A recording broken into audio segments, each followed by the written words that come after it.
everybody, Happy New Year. So I hope you had a wonderful holiday season, and I'm sure that it was healthy and happy and everybody stayed on track. No, that doesn't happen. But the good thing is now that it's a new year, you can basically get back on the bus. And so what that means is healthy eating, that means moving, sweating, all that kind of fun stuff to keep your body and your heart and your mind healthy.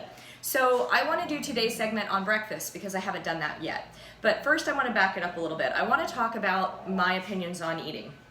And like I said before, I'm not a nutritionist or anything like that. As a personal trainer, I work with a lot of women and I work with a lot of different shapes and sizes. And I have found that this kind of eating program seems to work best for all of my clients. I haven't had one that's basically had a negative effect on. So it's a basic premise of keeping your metabolism up and kind of high along the day, which means you need to eat frequently. So I do small meals every 2 hours, and I do them to where there is a serving of vegetables, protein, and good fats in every single combination. So breakfast, it follows the same course. So when I wake up, I have a glass of water first thing because your body's dehydrated. I have coffee because I can't live without it. Honest. And within the hour I eat. Now for me, I need to eat protein first thing in the morning. I found that my body, whatever I put in it to begin with, is what it craves throughout the day. So if I start with protein, then basically I have a need for protein throughout the day. If I start with a carb, same thing happens. So it's better for me to start with a protein. So eggs are my go-to. I don't have any cholesterol issues. If you do have high cholesterol, I would talk with your doctor about eating eggs because I at least eat 2 a day, if not more. So I'm going to start basically showing you how I bake them. And I do bake eggs, which is not an unusual concept. We know quiches, we know frittatas, they've been around forever. But what I like about baking eggs individually is that I can change the flavor profile for how I want it, and I can kind of switch things up. So I use a muffin tin. I'm going to show you. I've got this all prepared and ready to go. So I use a muffin tin. And today what I decided to do is one of them I kind of did like a Spinach Florentine kind of an idea. So I grease the bottom of the muffin tin. I put the spinach directly in the muffin tin. After I put the spinach in, my little secret weapon is I put about a tablespoon of cottage cheese. Now I use low fat. I don't use fat-free anything.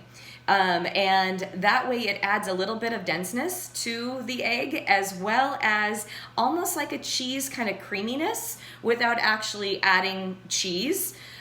So to me, that's a little bit healthier of an alternative. So I put about a tablespoon of cottage cheese, and then I literally crack the egg right into it. I mean, you can see the yolks. So all I do is crack it in each muffin tin once I put the components in.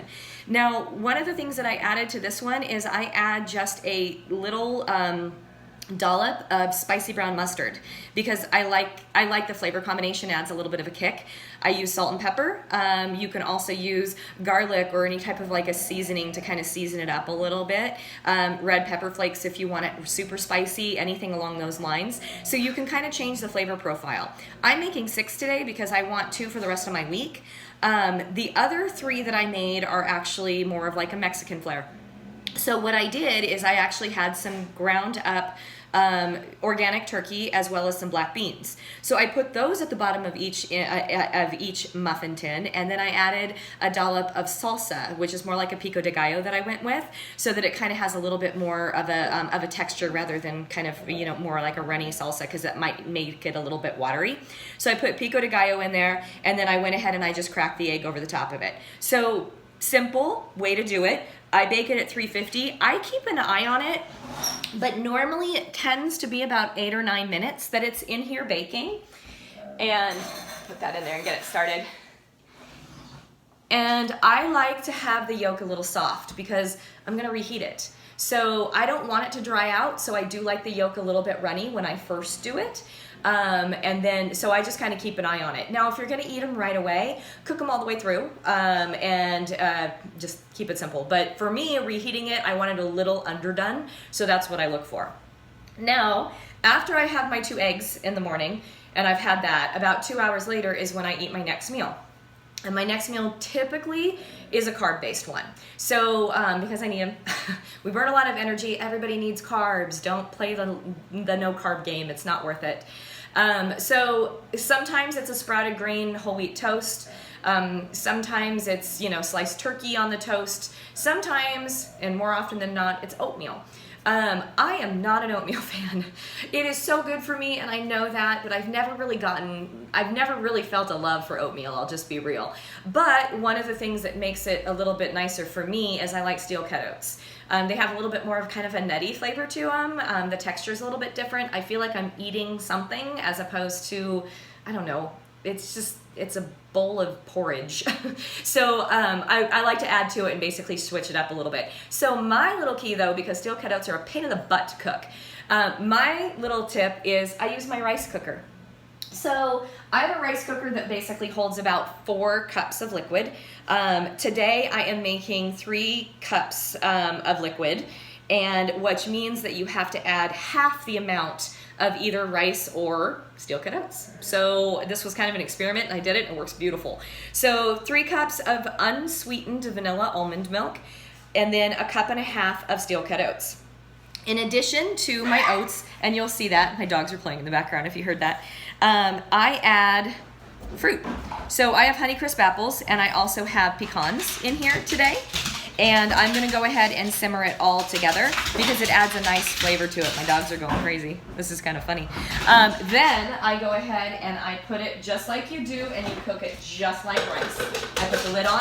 Hey, stop. My big one's getting crazy. Cook it just like rice. So it's all together. Oh, I'm gonna add pumpkin pie spice because I like that. It's just a nice blend of like cloves and cinnamon and everything. And I forgot to do that, so let me grab that real quick. So I'm gonna go ahead and just put a couple sprinkles of the pumpkin pie spice, and then I'm going to cook it. Simple, right? And so that is going to give me oatmeal that I'm going to have as my mid-morning snack going forward. It also gives me fresh fruit and the fiber and the pecans, and I've used almonds and walnuts and everything, but basically that adds some good fats, as well as basically a nutty crunch, so it doesn't make it so boring. So that's what I do for breakfast. Like I said, I switch it up sometimes, but the basics are always there. So hope that helps, makes things kind of easy, and maybe try something different. Happy New Year. Take care of yourself. Bye.